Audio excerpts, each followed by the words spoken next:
আজকের রেসিপি দুর্দান্ত স্বাদের গাজরের পাটিসাপটা। এইভাবে পাটিসাপটা বানালে একটাও প্যানের গায়ে আটকে যাবে না। নমস্কার বন্ধুরা, রূপাস কিচেনে সবাইকে স্বাগতম। তাহলে চলুন দেখে নেওয়া যাক। শুরু থেকে শেষ পর্যন্ত দেখার জন্য আপনাদের কাছে অনুরোধ রইল। এখানে আমি 1 কাপ সুজি নিয়েছি। একটা মিক্সির জারের মধ্যে সুজি ঢেলে নেব। ওজন হিসাবে 150 গ্রাম সুজি আছে। সুজির মধ্যে 1.5 চামচের মতো চিনি দিয়ে দেব। এবার সুজি আর চিনিকে খুব ভালো করে গুঁড়ো করে নিতে হবে। গুঁড়ো করে নেওয়ার পর একটা পাত্রের মধ্যে ঢেলে নেব। সুজি খুব ভালো করে গুঁড়ো করতে হবে, তা না হলে পাটিসাপটাগুলো বানানোর সময় প্যানের গায়ে আটকে যেতে পারে। আপনারা চাইলে জল দিয়েও সুজি খুব ভালো করে পেস্ট করে নিতে পারেন। যে কাপ মেপে সুজি নিয়েছি ওই কাপেরই 3 ভাগের 1 ভাগ ময়দা দিয়ে দেব, সামান্য নুন দেব আর 10 টাকা প্যাকেটের 1 প্যাকেট গুঁড়ো দুধ দিয়ে দেব। যে কোনো বাটি বা কাপের মাপ করে উপকরণগুলো নেবেন, তাহলে দেখবেন পাটিসাপটাগুলো পারফেক্টভাবে তৈরি হবে। শুকনো উপকরণগুলো মিশিয়ে নেওয়ার পর অল্প অল্প করে জল দিয়ে একটা পাতলা ব্যাটার তৈরি করে নিতে হবে। আবারও বলছি, সুজি যদি ভালোভাবে গুঁড়ো না হয় তাহলে পাটিসাপটাগুলো প্যানের গায়ে আটকে যেতে পারে। দেখুন, ঠিক এরকম পাতলা একটা ব্যাটার তৈরি করে নেওয়ার পর ঢাকা দিয়ে 10 মিনিটের জন্য রেখে দেব। ততক্ষণে গাজরের পুরটা তৈরি করে নেব। তার জন্য গ্যাসের ওপর একটা প্যান বসিয়ে প্যানের মধ্যে দিয়ে দেব 1 চামচের মতো ঘি। ঘি গরম হলে ঘিয়ের মধ্যে 2টো থেতো করা এলাচ দিয়ে দেব আর দিয়ে দেব 1 বাটি গ্রেট করা গাজর। 3টে মিডিয়াম সাইজের গাজরকে আগেই গ্রেট করে রেখে দিয়েছিলাম। হাই ফ্লেমে ঘিয়ের সঙ্গে গাজরগুলোকে মিনিট 2-3 সময় ধরে ভেজে নেব। গাজর হালকা করে ভেজে নেওয়ার পর এর মধ্যে দিয়ে দেব ভর্তি ভর্তি করে 5 চামচ চিনি। চিনিটা চাইলে আপনারা আরেকটু বাড়িয়েও দিতে পারেন। চিনিটা দেওয়ার পর গাজরের সঙ্গে মিশিয়ে নিয়ে মিডিয়াম ফ্লেমে মিনিট 2-3 সময় ধরে রান্না করে নেব। তাহলেই দেখবেন চিনিগুলো মেল্ট হয়ে গেছে।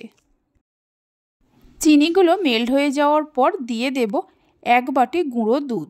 ওজন হিসাবে 150 গ্রাম গুঁড়ো দুধ আছে। গুঁড়ো দুধের পরিবর্তে খোয়া ক্ষীরের ব্যবহারও করতে পারেন। গুঁড়ো দুধটা দেওয়ার পর গাজরের সঙ্গে খুব ভালো করে মিশিয়ে নিতে হবে।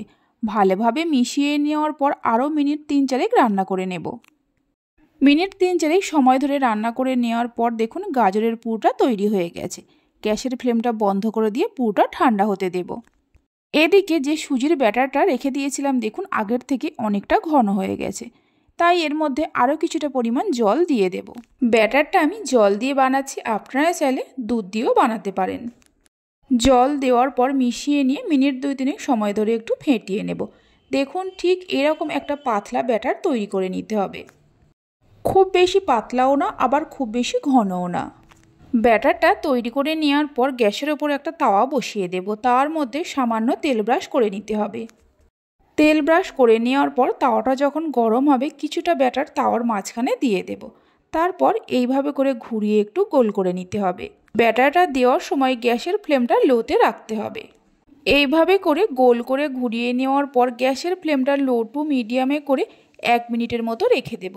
তারপর যখন দেখবেন ওপরটা এরকম শুকিয়ে এসছে, এইভাবে করে গোল করে ঘুরিয়ে নিতে হবে। এই সময় গ্যাসের ফ্লেমটা লোতে রাখতে হবে। গোল করে ঘুরিয়ে নেওয়ার পর যে গাজরের পুরটা তৈরি করে রেখেছিলাম লম্বা করে দিয়ে দেব। এবার একটা সাইড থেকে ধরে আটকে দিয়ে এইভাবে করে মুড়ে নিতে হবে। দেখুন একটুও কিন্তু প্যানের গায়ে আটকে যাচ্ছে না। একটা পাটিসাপটা পিঠে তৈরি হয়ে গেছে, প্লেটের মধ্যে রেখে দেব। বাকি যে ব্যাটারটা আছে এইভাবে তৈরি করে নিতে হবে।